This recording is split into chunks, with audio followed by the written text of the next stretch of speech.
नमस्कार, स्वागत है आपका मुनाफे की मंडी में, जहां हम आपको कमोडिटी मार्केट की तमाम बड़ी खबरें, साथ ही आपके लिए इंट्राडे, पोजिशनल और लॉन्ग टर्म के लिए कॉल्स भी लेकर आते हैं। इसके अलावा आपको हाजिर बाजार की खबरों के साथ देश भर के मंडियों का अपडेट भी हम देते हैं।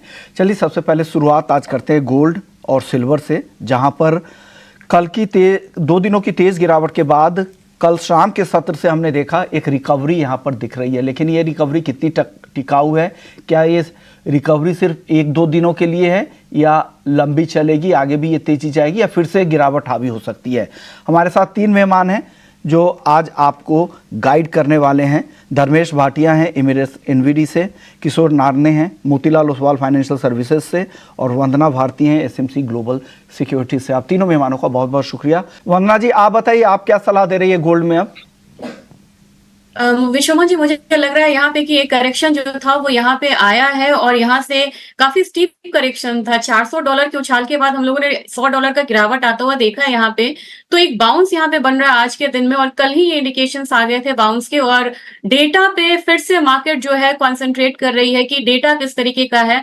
तो जो डे टू डे ट्रिगर्स है उस पर मार्केट फिर से कॉन्सेंट्रेट कर रहा है, और आज भी डेटा कोई बहुत ज्यादा पॉजिटिव आने की उम्मीद नहीं है।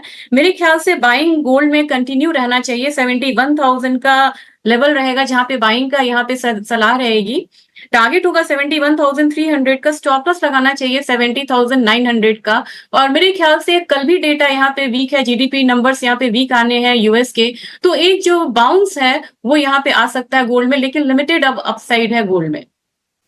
तो आपकी भी सलाह खरीदारी की है। वंदना जी, सहमत हैं आप भी? बिल्कुल, मुझे लग रहा है कि 86,000 की कमोडिटी अब यहाँ पे 80,800 के करीब है, तो एक तो बाउंस यहाँ पे बन रहा है।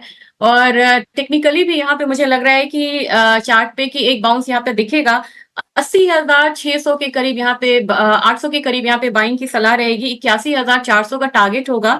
स्टॉप लॉस यहाँ पे लगाना चाहिए 80,500। लेकिन थोड़ा सा शॉर्ट टर्म में जाए तो मुझे लग रहा है कि एक बाउंस आएगा, लेकिन चांदी फिर से थोड़ा सा और करेक्ट हो सकती है। तो कोई भी पोजीशन को यहाँ पे ओवरनाइट कैरी करने की सलाह नहीं है। ओके, तो ये इंट्राडे के लिए कॉल है, ये ध्यान रखिएगा। 81,400 के टारगेट के लिए आप इसे, आज के लिए ये कॉल है, इसे कैरी ना करें। लंबी तेजी हालांकि ये भी नहीं कह रहे थे, टेक्निकल पुल बैक की बातचीत कर रहे थे, और वीरेंद्र जी भी यही सुबह कह रहे थे कि एक दायरे में दिख रहा है 6,700 से 7,050 का, और जिस लेवल पे आप यहाँ पर बेचने की सलाह दे उसी आसपास का उनका टारगेट है, किशोर जी का भी। और 6,900 जो आपका टारगेट है सेल कॉल में, ये इनका बाइंग लेवल है उस पे ही। तो एक दायरे का बाजार आप कह सकते हैं। आप किस साइड प्ले करना चाहेंगे वंदना जी, किस साइड की ट्रेड की सलाह दे रही हैं आप क्रूड में? मुझे लग रहा है कि एक पुल बैक यहाँ पे आना चाहिए, और आज इन्वेंट्री पे काफी रिएक्शंस आएंगे, क्योंकि ऑलरेडी हम लोगों ने कल आता हुआ देखा है। आज के दिन में मुझे लग रहा है कि 6950 के करीब एक छोटी सी बाइंग बन रही है। 7,000 का यहाँ पे टारगेट होगा, स्टॉप लॉस लगाना चाहिए 6925 का।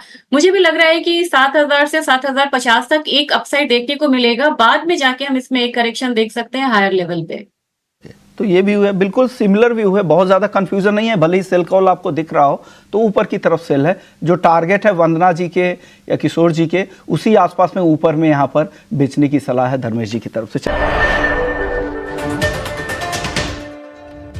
ब्रेक के बाद आपका स्वागत है और बात कर लेते हैं बेस मेटल्स की, जहां पर जबरदस्त तेजी दिख रही है। कल हालांकि कुछ मुनाफा वसूली दिख रही थी, लेकिन फिर से शाम के सत्र में रिकवरी लौटी और आज वो तेजी कंटिन्यू हो रही है। जिंक 250 के ऊपर, कॉपर 850 के बेहद करीब, एल्युमिनियम अब 237 रुपए के ऊपर है और लेड 190 रुपए के ऊपर। वंदना जी, क्या पसंद है आपको मेटल्स में? मुझे लग रहा है कि कॉपर में अच्छा पुलबैक आया है और काफी गिरावट भी आई थी, तो यहाँ पे जो बाइंग है कंटिन्यू रह सकती है। हालांकि डेटा यहाँ पे नेगेटिव है थोड़ा सा, तो जो अपसाइड है केप्ट रहेगा। ओवरऑल मुझे लग रहा है कि 847 के करीब यहाँ पे बाय करना चाहिए, 852 का टारगेट रखना चाहिए, स्टॉप लॉस लगाना चाहिए 845 का। जो रैली है 855 तक करीब जा सकती है, वहां पे एक हॉल्ट आता हुआ देख सकते हैं हम। आ रही है। वंदना जी, आप सहमत हैं एनजी में बाई करके जाएं? जी विश्वमान जी, मैं बिल्कुल सहमत हूँ। यहाँ पे मुझे लग रहा है कि मे कॉन्ट्रैक्ट में मेजर मूव यहाँ पे देखने को मिल रहा है, और वहां पे रिएक्शंस ज्यादा आ रहे हैं, गर्मी का इम्पैक्ट भी वहां पे रहेगा। तो 175 के करीब वहां पे बाइंग की सलाह रहेगी। 180 का टारगेट रखना चाहिए, स्टॉप लॉस यहाँ पे लगाना होगा 173 का। पोजिशनली मुझे लग रहा है कि जो मे कॉन्ट्रैक्ट है, अगर हम 10 से 12 ट्रेडिंग सेशंस को रखें तो 192 तक भी जा सकता ऊपर की तरफ। चलिए अब बात कर लेते हैं एग्री मार्केट की।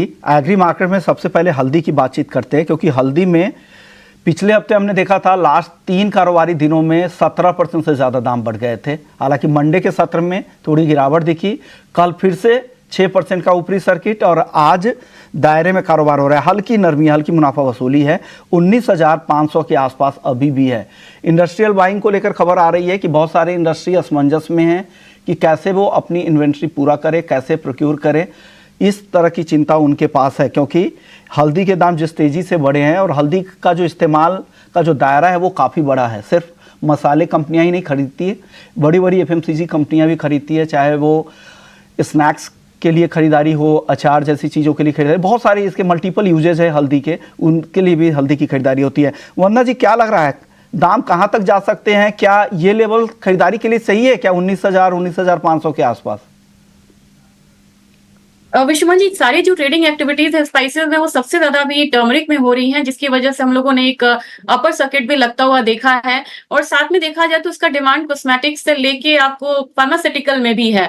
तो मेरे ख्याल से ये कमोडिटी डिमांड में रहेगी। मॉनसून आने तक इसका डिमांड और बढ़ना चाहिए यहाँ पे, क्योंकि अभी लगातार आपको फेस्टिवल सीजन, वेडिंग सीजन, ये सारी चीजें हैं इन लाइन। तो यहाँ पे मैं बहुत गिरावट की संभावना तो नहीं देख रही हूँ टर्मरिक में। मुझे लग रहा है कि 19,300 के करीब फिर से बाइंग करना चाहिए जून कॉन्ट्रैक्ट को, और अपसाइड में मुझे लग रहा है 19,800 तक आ सकता है। तो स्टॉप लॉस यहाँ पे 19,100 का लगाना चाहिए, और ये जो साइकोलॉजिकल लेवल है 20,000 का, उसको भी ये टच कर सकती है, लेकिन स्ट्रिक्ट स्टॉप लॉस के साथ यहाँ पे रिकमेंडेड है कि ये स्ट्रैटेजीज को अपनाया जाए।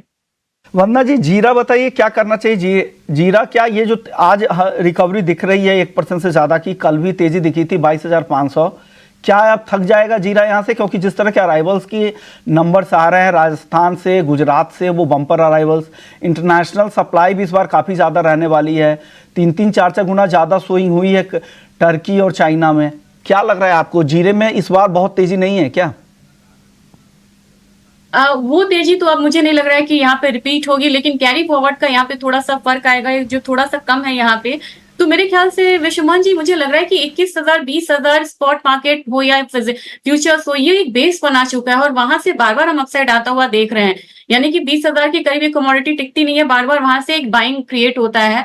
अभी मुझे लग रहा है कि जो मे कॉन्ट्रैक्ट है 22,500 के करीब ट्रेड हो रहा है, थोड़ी सी बाइंग यहाँ पे और है। 22,500 पे भी खरीदते हैं तो 22,850 का टारगेट रख सकते हैं, 22,350 का स्टॉप लॉस लगा सकते हैं। लेकिन इसमें ध्यान में रखना होगा कि अराइवल्स काफी ज्यादा है यहाँ पे, तो 23,500 के करीब वहां पे एक प्रॉफिट बुकिंग आता हुआ भी देख सकते हैं। तेजी है, लेकिन लंबी तेजी अभी जीरे में नहीं है। इसको देख के अगर स्ट्रैटेजी हम बनाएं और रेंज में ट्रेड करें तो मेरे ख्याल से ये बेहतर स्ट्रैटेजी हो सकती है।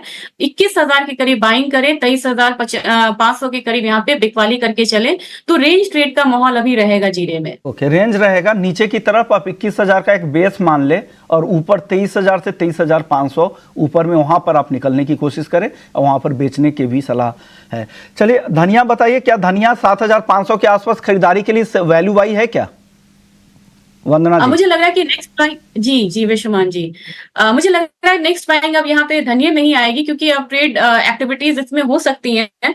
75-70 के करीब यहाँ पे मैं बाइंग की सलाह दूंगी। एक पोजिशनल ट्रेड यहाँ पे देना चाहूंगी, 7,900 का टारगेट होगा। स्टॉप लॉस यहाँ पे 7480 का लगा के चल सकते हैं। मुझे लग रहा है कि डाउनसाइड रिस्क कम है, अपसाइड पोटेंशियल इस कमोडिटी में ज्यादा है, क्योंकि यहाँ पे जो सप्लाई साइड है एज कम्पेयर टू टर्मरिक या जीरा कह सकते हैं, यहाँ पे कम है। शुक्रिया वंदना जी आपका। धर्मेश जी, किशोर सर, आप लोगों का बहुत बहुत शुक्रिया। आप लोग आए और नॉन एग्री मार्केट से एग्री मार्केट पर अपनी राय रखी। चलिए मुनाफे की मंडी को यहीं समेटते हैं। ब्रेक के बाद आपके लिए होगा इफिनो जंक्शन। नमस्कार।